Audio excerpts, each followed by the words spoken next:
Burwell Being with Sally Lander. Hello, and welcome to Burwell Being. I'm Sally Lander. I'm a yoga teacher living and teaching in Burwell. And for the last few weeks and months, I've been interviewing a fantastic series, a fantastic group of people central to the well-being of Burwell. I hadn't by any means run out of ideas, but I wondered what other people might think. So I asked on Burwell Community Notice Board for some suggestions for the last few interviewees of this series before I stopped for Easter. And a lot of people suggested today's interviewee, Bob Taylor, the landlord of the Fox. Now, although I have been in and out of the Fox a fair bit, I never met Bob before. And it was an absolute joy to talk to him. I hope you'll enjoy the interview. We were recording in the middle of this third lockdown. We're in March now. And so Bob's looking ahead to reopening, but things are still very unsure. And of course, he's been through the most extraordinary year of changes and difficulties, but coped with it all so well.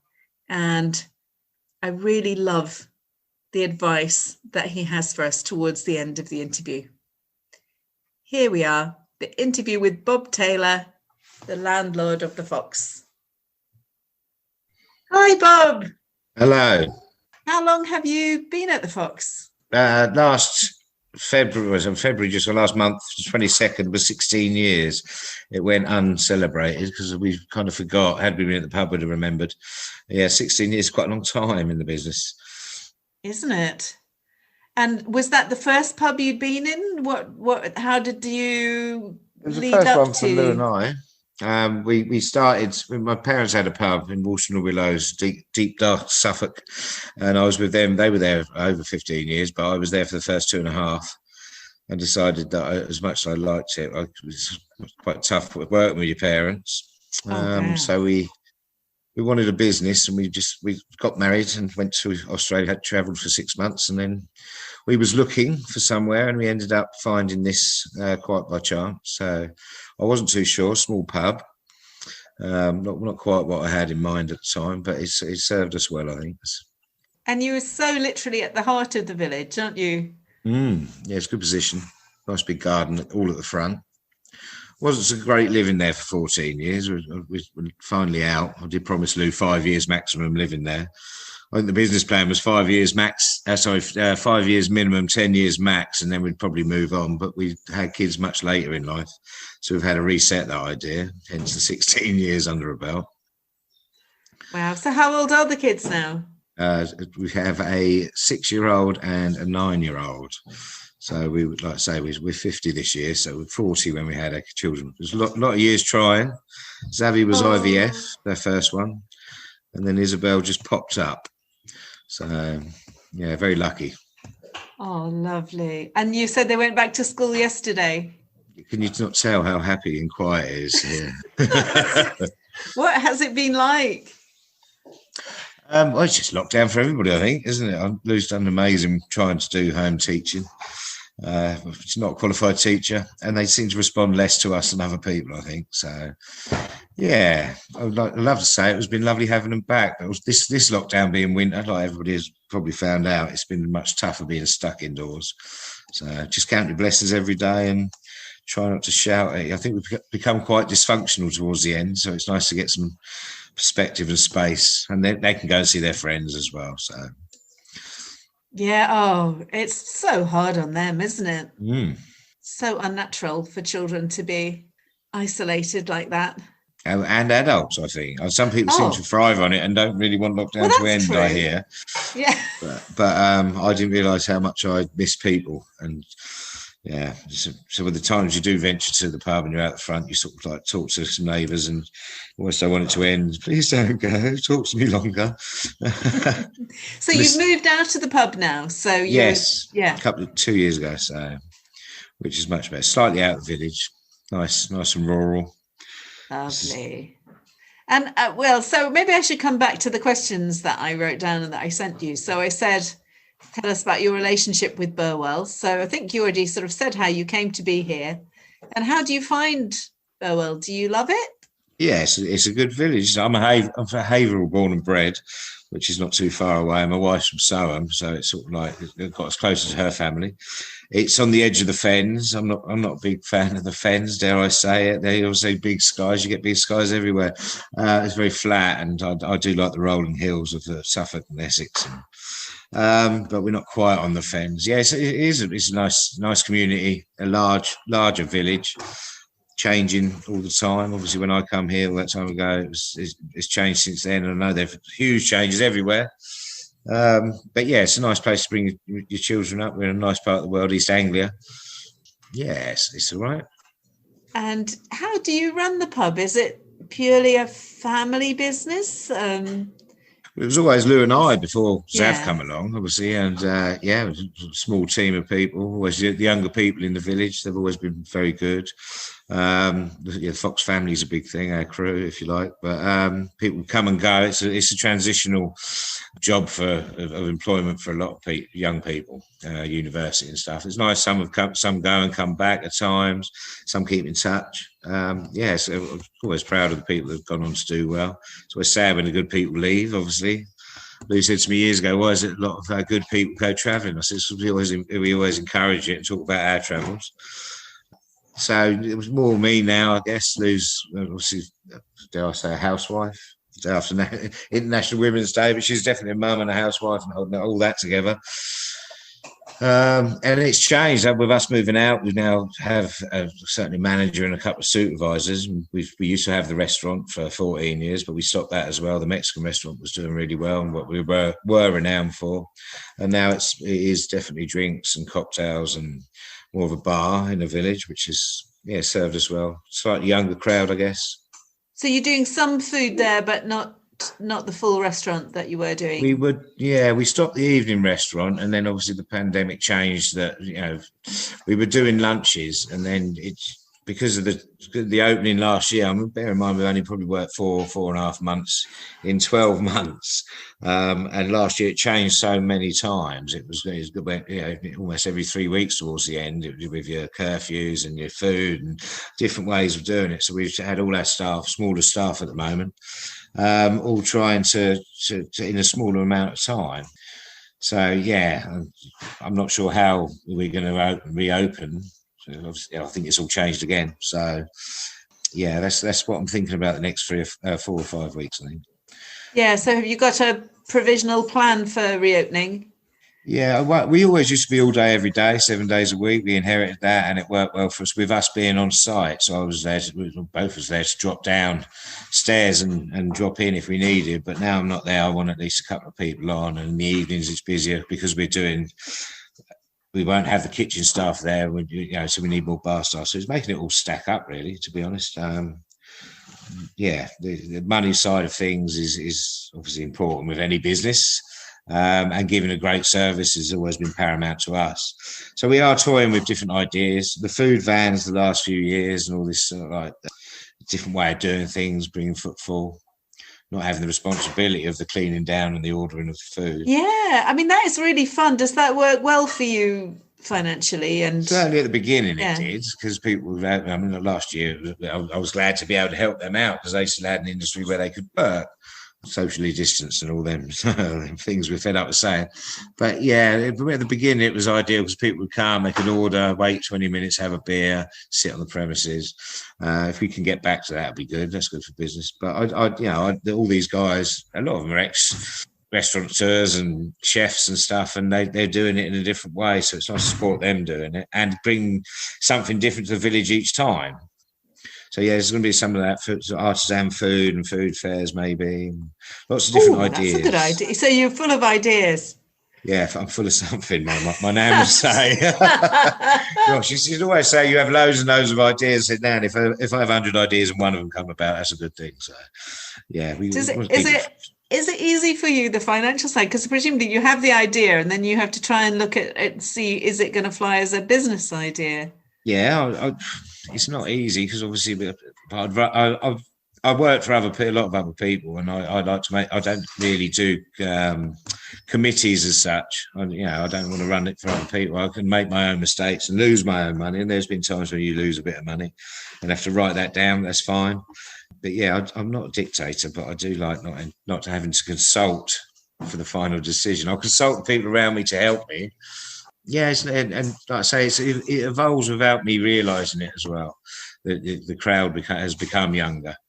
Yes, we were very struck. We came by one of your music evenings, such a great evening in the summer. And the garden was, I mean, not to say packed out, because everybody was, keeping their distance and so on within their family groups. But it's one of the youngest crowds I've seen anywhere in Burwell. It's good. I mean, it's always meant to be young and it? old mixing from day one, which we always managed to do in the bar in the old days when you could sit at the bar, which seems like many moons ago, and you could get 40 or 50 people crammed in one space. But it's about, to me, having young and old people coming into a bar and potentially on their own, workers from all over the country, sometimes from all over the world. And my good staff and myself, if you talk to these people and then introduce them maybe to another group of people, and it's always been a good testament when, especially with, like, say, workers visiting from, say, Sheffield or wherever, come back time and time again because they feel comfortable and like I say, young and old mixing. So I think last year was odd because a lot of the old ones were keeping away, and the young ones obviously had a lot less to lose, if you like. But I'm hoping we can get that back as well once we can come back inside and outside, obviously. Yeah, always got a mind on that. It's community. It should be a hub of the community where people feel comfortable. Yeah, well, that's another. You seem, very keen to say yes when people come to you. So, for instance, there was my neighbour Chris Collins here. She ran the coffee morning for the cancer charity. Yeah. Yeah, and, brilliant. And you just said, yeah, come, use the tent. We've got the tent here anyway. And which was fantastic because do you remember it was a hideous day? It was unfortunate that day because it would have been so much nicer.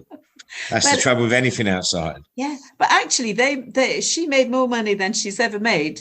That seems to be like, if you can say yes, you say yes. That seems to be your philosophy. Do you think that's true? Yeah, no. Of course, if I can help out, especially, I mean. Even if it's of no benefit to us financially, if the space is there, it's not going to detract from anything we do. Then sure, yeah. If you've got an idea, come along because there's always anything for the village is good. I like the outside events. We weren't able to have it would have been our 15th annual beer festival. We did it from day one or year one. I think this year when Boris said 21st of June you can have crowds of 10,000, I reeled at the idea of I don't know, we'll be back there. This year maybe a write-off. Weddings here at the farm, we started out on weddings, which is a bit of a venue thing, and Oh wow! Have you got that's where you're living now? Yeah. Yeah, have you got a website for that, Bob? There is local farm weddings and events, I believe. I've got a very good lady involved with us who's much more artistic than I am. So I think she's done the website.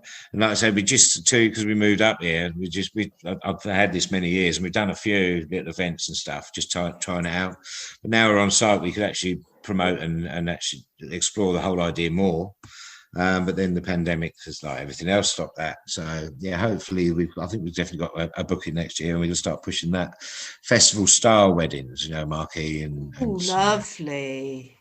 So all that stuff, that's what I'm excited about, and that's a big part of my business life, to be honest. Doing carnival, helping with the Burwell Carnival, and all them sort of things, festivals and that. So that's all kind of stopped. Yeah, you're never sure when it's going to come back, but. That's an extra part. It's not just the pub for us. So. I didn't know that. You've got all this web of connections, haven't you, that you've picked up over the years, and you can sort of work out how to put things together and put people together and make an event. Yeah, the pandemic's the worst. I mean, the worst industry. You can't get people together. You can't have big gatherings. You can't get drunk and enjoy yourself. That's every single thing I do. Putting people together and giving them a good time. So, yeah, it's not quite retirement. It will come back, I'm sure. I'm quite optimistic there.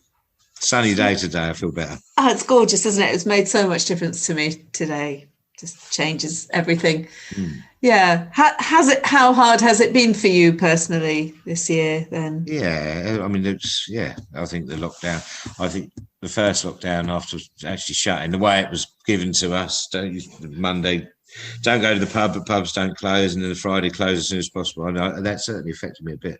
I'm quite resilient to most things, but yeah, there was times after a few, I had to come to stop myself posting on social media and going too mental, as you do. That's not the best outlet for them sort of thoughts, is it? Yeah, and then the gardening was great last year. We were blessed to be here and not living above the pub. Always looked at the best side of things. Spending time with the family was good. Mental few months through the summer trying to earn some money and not knowing. And then the lockdown again, the November one was just, we thought that'd just be a blip, but then, and the COVID, shutting a few days before Christmas, actually being tested positive for COVID. So you were? Yes. Oh no! Just by chance, wasn't ill, have no symptoms. Had to test 8 days later again, and it was positive. But none of my family got it around me, and none of my staff. That was a big. Well, this is just a bit too serious, but touch words, all well, good. How extraordinary! That must have been such a shock, and yet you were well. Yes, and I know you're into well-being and stuff. And one of your questions, and I'm like, what do I do for my well-being? Just work hard and smile.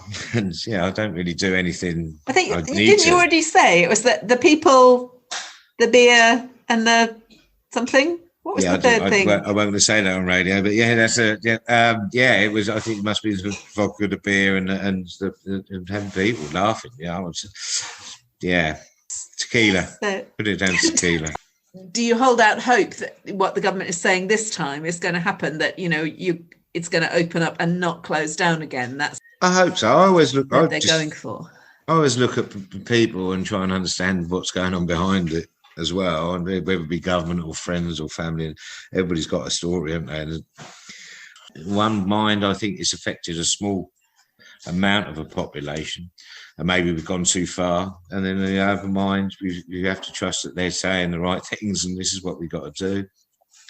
There's always a chance it could go backwards. I don't think we can set a precedent like we have this last year, that we shut down hospitality. You can go and work, but you can't enjoy yourself.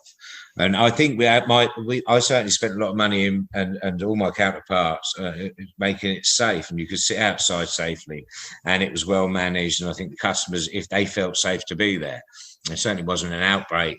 I had it apparently, God knows where from, but there was an outbreak in my customer base, and I don't know, something had to give. I think my industry is again resilient. It's and disposable, so you can shut it down. A lot of people might end up giving up, but once we reopen, there'll be a lot more people employed again. People definitely will need to get out and socialise again. So I think they've been treating me out of my industry like that, but we can't keep doing it.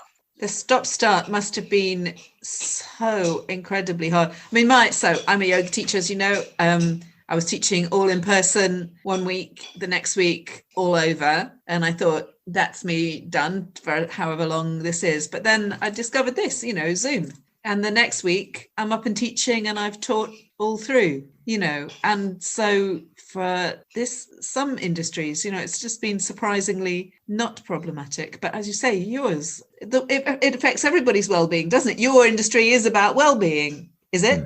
Yeah, you can look at it that way. I think it is for a lot of people, I think so. No, so everybody's different. Some people might go home and never drink. Some people might go home and just have a glass of wine, a bottle of wine too, and never drink out. Some people, my life has changed from going out young all the time. Then once I met Lou, we had a house, and we'd go out maybe once a month for meals and have people around us. But that is all about the fabric. Certainly, this country is about seeing your friends and family. And I mean, I've missed seeing my mum incredibly. And where is she? She's in Haverhill. Because I was working, I was staying away from her. She was shielding. And then she was rushed to hospital back in the first lockdown. I realised I couldn't go and see her, and I wasted 3 months not seeing her. And there's loads of people who have lost people in that. So on that side of things, awful. Yeah, so I think it is about well-being, not for everybody, And there's a bit of a judgmental thing as well. It's like, well, do you need a drink? Well, some people like to have a drink. Some people like to have a drink after work every day. And as you see people walk in stressed and they relax and go home, and that's their routine, and all good for them, you know. Birthdays. I mean, on the 4th of July when we opened up, it was a stunning hot day, and it was outside. We were serving at one door and giving it to people at the other. And I hadn't even thought of the fact that there was 3.5 months worth of 18th birthdays uncelebrated. So there's about 30 to 40 youngsters all celebrating their 18th birthday, never actually been in a pub to drink before outside.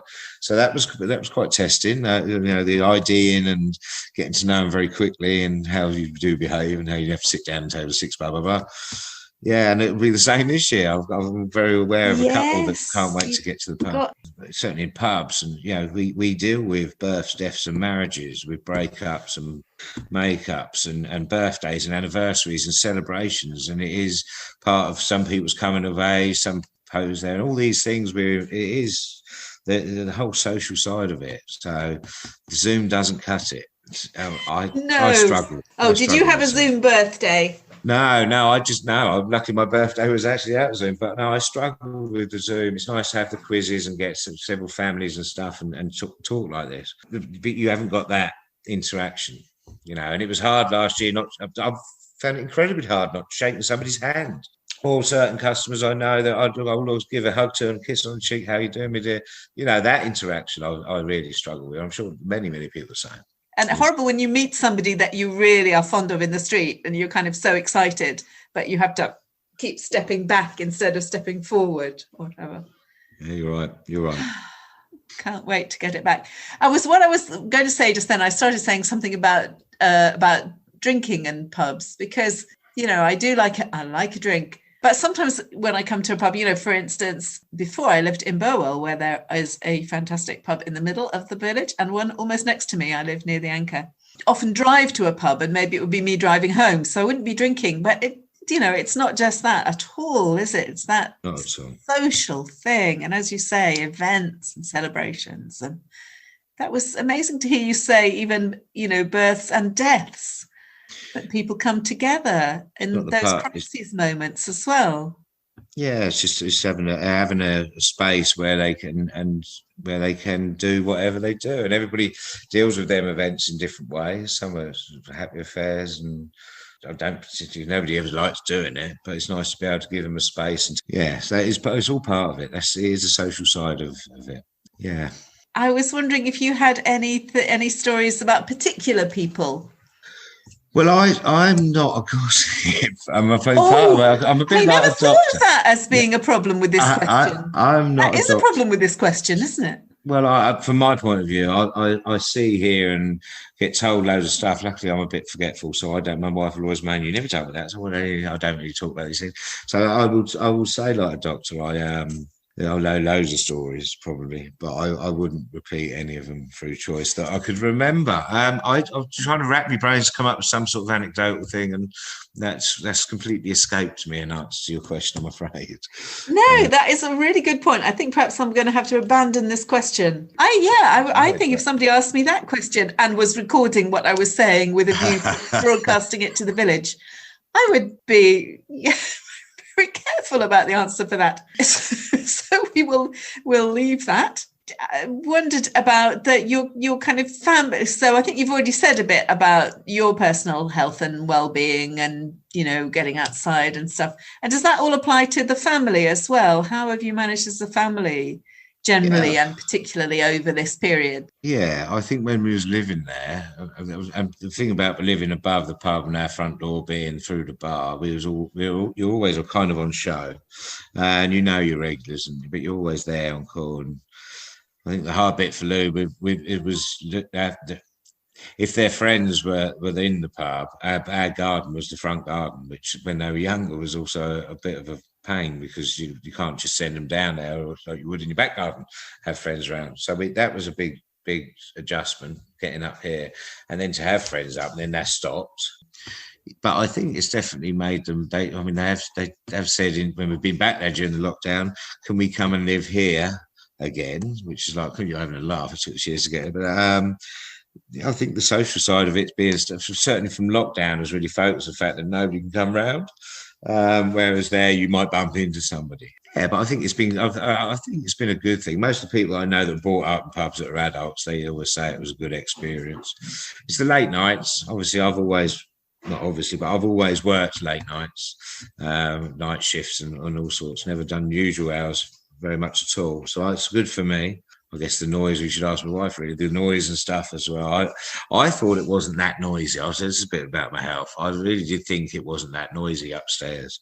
And then two and a half years ago, I had an operation on my ear to basically put an insert in. And 2 weeks later, I had the plug pulled out and I realised how noisy everything else was. I'm quite deaf. And that was my worst ear. So my best ear is now my worst ear. And I was meant to have it done last year, but obviously that's been called off. So my hearing is a lot better. But yeah, the noise, obviously jukebox and people singing at 11, 12 o'clock at night before they go home. I was a bit oblivious to all of that. So that was another thing that I think my wife put up with a lot more and the kids got used to. They now sleep like logs, actually. They do really well. So is it best to go through the Facebook? Facebook. I use Facebook for most things. We were trying to have a redesign of the website, but then kind of it changed every few weeks. It seemed like we wouldn't. Where do we go with it? So we've shelved it for a while. But yeah, that should be coming up in the next couple of months. But Facebook all the way for me. The younger people, my younger crowd of staff, friends, support, they tell me that Facebook's for older people now.